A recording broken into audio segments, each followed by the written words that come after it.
안녕하십니까 여러분들, 레미인의 김영우 대표입니다. 오늘은 렌트 리스를 하면 안 되는 고객 유형에 대해서 설명을 좀 들어보는 시간을 가져보도록 하겠습니다. 다른 채널에서 보면은 렌트 리스를 해야만 하는 유형에 대해서만 설명을 하지 렌트 리스가 좀 안 맞는 유형도 분명히 있을 거 아닙니까? 그거에 대해서 오늘 좀 설명을 드리는 시간을 갖겠습니다.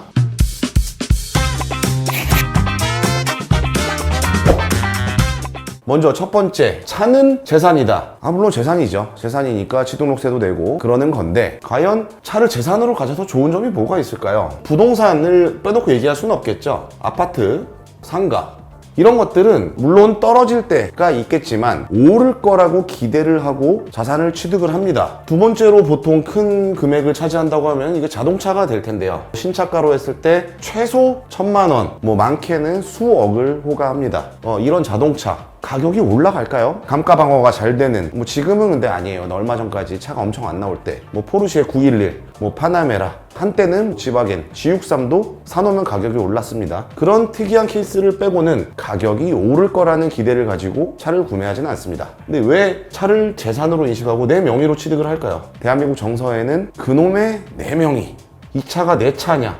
내 차야, 리스차. 명의는 내 차가 아니죠. 캐피탈 명의죠. 근데 그렇다고 해서 이게 남의 차입니까? 그건 아니란 말이죠. 근데 왜 이렇게 내 명의, 이놈의 명의에 그렇게 집착을 하는지 모르겠어요. 사면은 가치가 번호판을 달면서부터 하락을 하는데 왜 이렇게 내 명의에 집착을 하느냐? 이런 분들은 렌트나 리스를 이용하시면 안 되겠죠.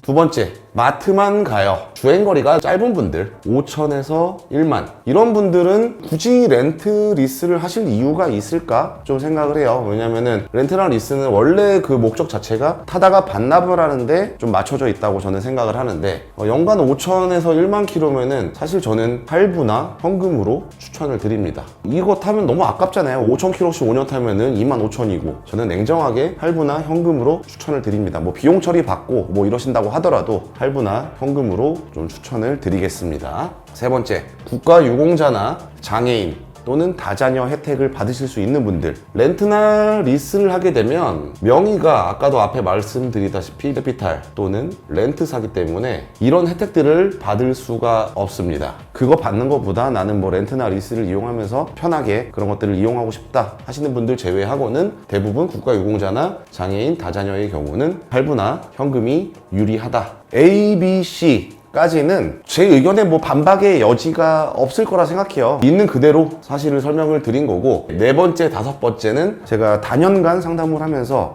정말 이게 답답한 분들이 많거든요. 그냥 답정너예요. 할부랑 현금이 좋다고 얘기해줘. 이런 타입은 제가 아무리 영상을 찍고 전화 통화를 통해서 성심성의껏 설명을 드려도 답이 안 나오는 부류이기 때문에 네 번째나 다섯 번째는 다시 정확하게 좀 짚어드리는 시간을 갖도록 하겠습니다.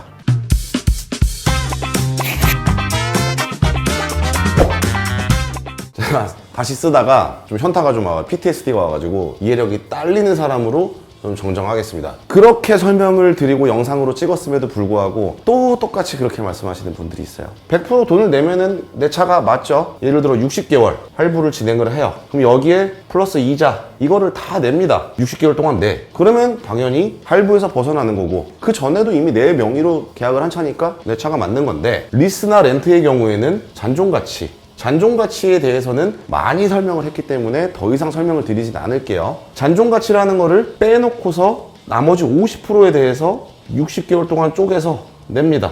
거기에는 물론 리스 이자, 렌트는 이자라고 설명을 하지 않지만 렌트사의 마진율 등이 녹아 있겠죠. 다 냈어요. 근데 왜 내 차가 안 되냐고 질문을 하시는 분들이 진짜 많아요.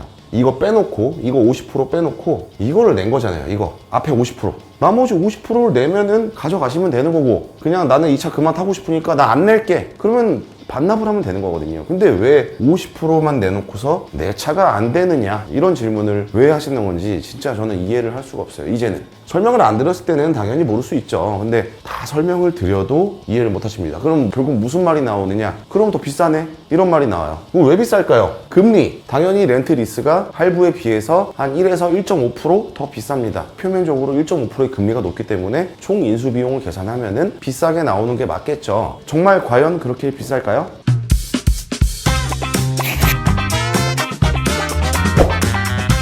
다음으로 보시죠.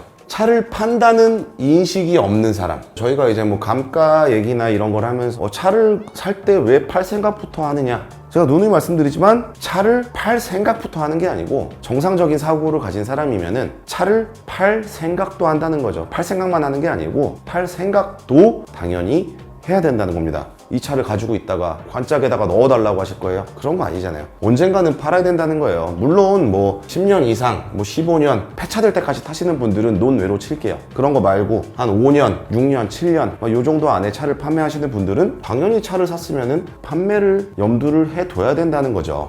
자, 먼저 감가하면은 생각나는 것들. 대형 세단, G90, S클래스, 7시리즈, 뭐 A8. 감가 심한 거는 여러분도 다 알고 계시는 거고. 그리고 전기차. 좋았어요. 뭐 테슬라 모델 3 나왔을 때 중고차 값이 오히려 더 비싸고 좋은 시절이 있었습니다. 하지만 현재 2024년 기준으로는 중고차 가격 개박살났습니다. 그리고 아우디, 푸조, 시트로엥, 르노, 쉐보레 이런 차들 중고차 가격 못 봤습니다. 한때는 좋았어요. 한때는 좋았지만 2024년 기준으로는 개박살입니다.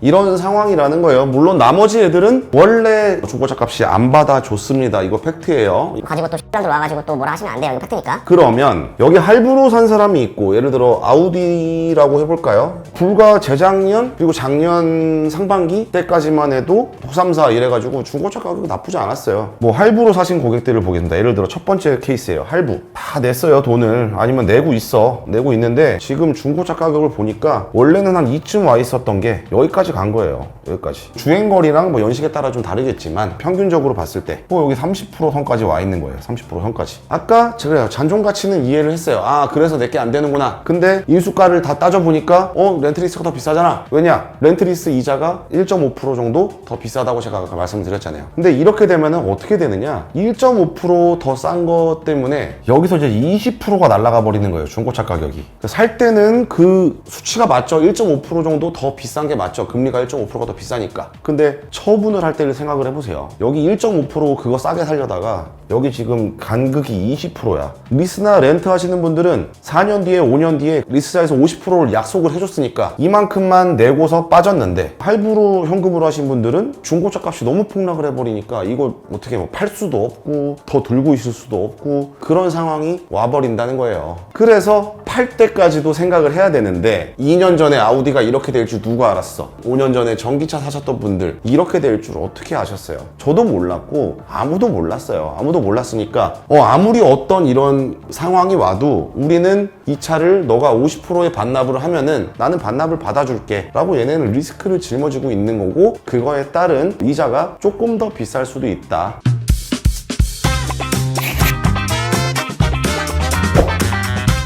어떻게 설명을 또 드리다 보니까 또 본의 아니게 렌트 리스가 약간 더 좋다라는 식으로 제가 여러분한테 설명을 드린 것 같아요. 맞아요. 저는 렌트 리스가 주력인 사람이고 제가 리스를 하고 있잖아요. 제 돈 나가는 건데 제 차 리스로 하고 있잖아요. 안 좋은데 제가 리스를 왜 하겠어요? 근데 이렇게 설명을 드려도 그냥 너 그냥 렌트리스 판매하는 놈이잖아, 그러니까 렌트리스 좋다고 얘기하는 거잖아, 이렇게만 받아들이실 분들은 강요할 마음은 없으니까 원래 사시던 대로 이렇게 사시면은 좋을 것 같아요. 상담 요청을 주시면 저도 자세하게 상품 설명을 좀 드려볼 테니까 많은 문의 주시면 감사하겠습니다. 이상으로 저는 렛미인의 김현웅 대표였고요. 또 다른 유익한 영상으로 찾아뵙도록 하겠습니다. 감사합니다.